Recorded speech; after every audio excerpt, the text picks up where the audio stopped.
welcome to my channel. This is Nina from the Forgotten Bookshop Girl, and I just wanted to give you kind of a quick update of some products that have made it into my Etsy shop.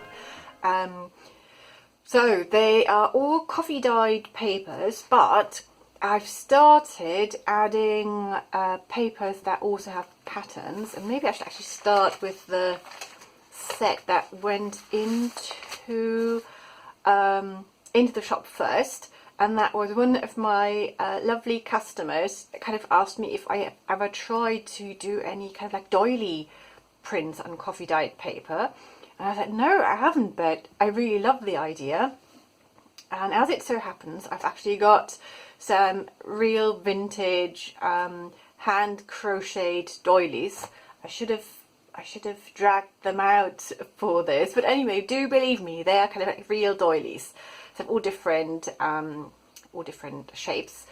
And so I started experimenting in how I could use them so that you can actually see the imprints on the paper. And obviously I went on YouTube and had a look at what other people were doing, but I realized that most people don't use the you know, the cotton or crocheted doilies, but they use kind of the plastic ones, the modern ones, or they were doing it with techniques where you needed specific kind of like drying equipment, and it all just seemed to be, it was all really interesting and gave me lots of ideas. But I had to find a way how I could use my doilies, because I thought if I've got them, it would make sense to actually use them rather than go out and kind of like buy something new. So after a lot of kind of like trial and error, I finally worked out how to do it best. So they are all obviously slightly different. And I've also got a new set of doilies that I found in between all my fabrics that I'm going to include. But I mean, kind of the hand crochet doilies, they all kind of look very similar. They tend to be round, and they've got like similar patterns. So yeah, and as you can see, I've got some where the coffee I've used for the imprinting is darker.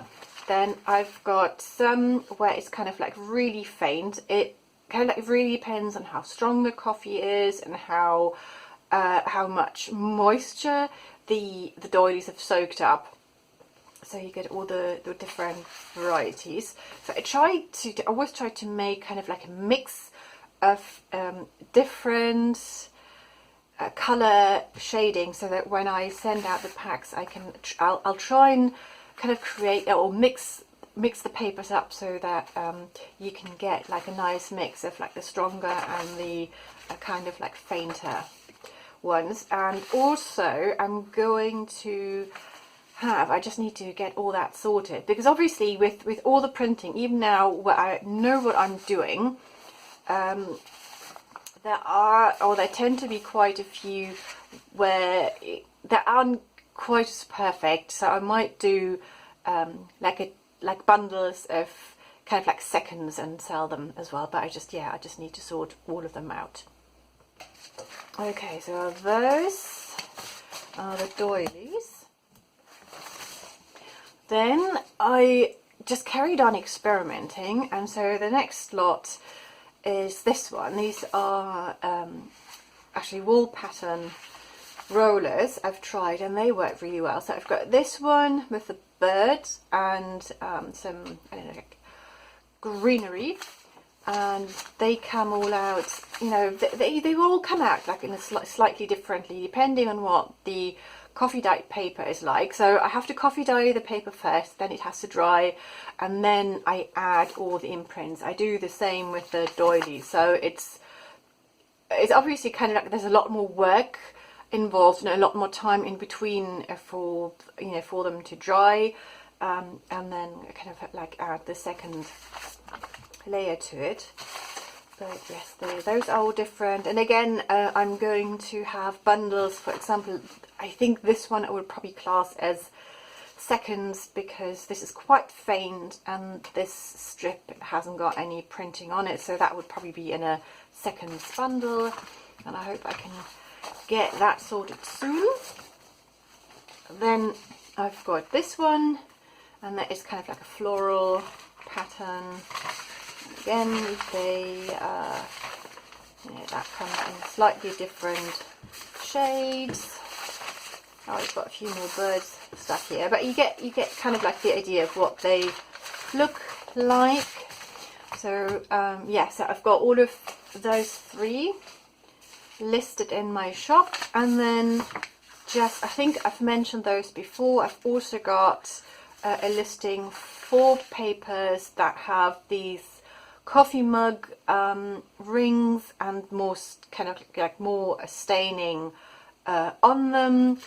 Some just have like tons of staining, as if you've almost like accidentally knocked over your cup of coffee over the paper. So that's kind of that's another mix I've got in my shop, and I've been kind of experimenting again a lot with the kind of the coffee rings and stains and everything. And then you get to see an experiment. Again, the same lovely customer suddenly asked if I had ever tried to do any plant-based paper dyeing, and I said no, I haven't, and I really liked the idea. And so I thought, okay, I need to look into that. And I think it's avocado stones that create this really lovely dye where you can dye fabrics pink, and obviously, paper should work. I didn't have any avocados at home, but I thought I really wanted to give it a go, and I was just about to do some more research on things I could use. I think you can use, is it the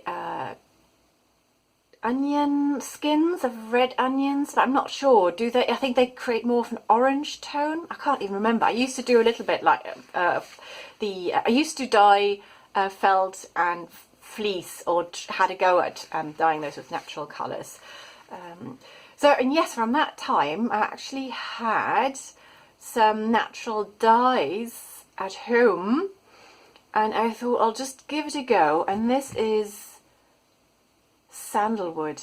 Yes, so I had I've got like a whole bag of dried sandalwood, and so I had a go. So these are just experiments, and I'm going to carry on with these experiments, but this is definitely the next lot that will then go into the shop. You can see that some are kind of darker, and they also create these really cool patterns, and others are lighter.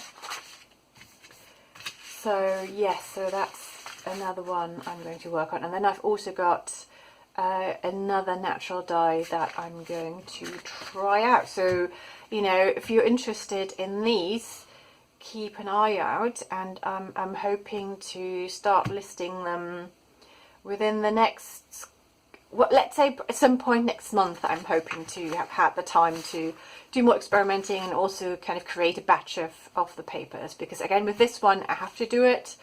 There was a lot of kind of trial and error, even though I don't mind doing that. You kind of feel like a scientist in your lab, and you're trying out different things.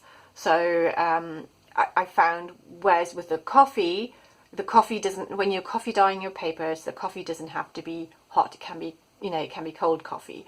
But I found, for example, with this, that the hotter the solution, the better the results, and also for how long you have to leave it in, and and kind of go through all those little stages to get the colouring. Then also the first lot is going, the first paper is always going to be darker than the following papers, and then you do kind of like do something with it again, and then they get darker. So there's a lot more I would like to try and find out, to in a way not really be able to get more kind of results that I can predict, because part of it is just really lovely to kind of like not know what's going to happen, But you know, if I create a listing and have photographs of you know, of the papers, I would like to be able to create consistency that would work within the range of colours that can be seen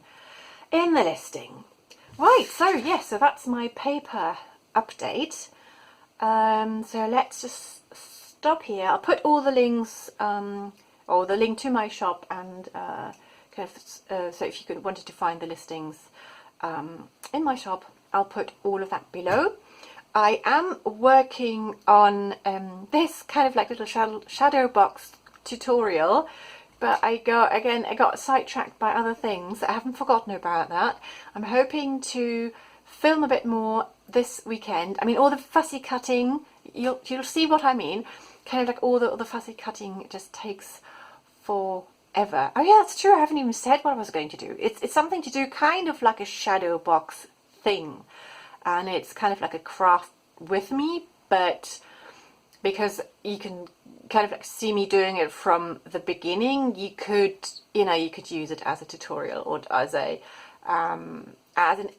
kind of like an inspiration and something that you could then do possibly, and it's a lot of fun. Okay, anyway, I'll stop here. Have a fabulous day, and I'll see you all very soon.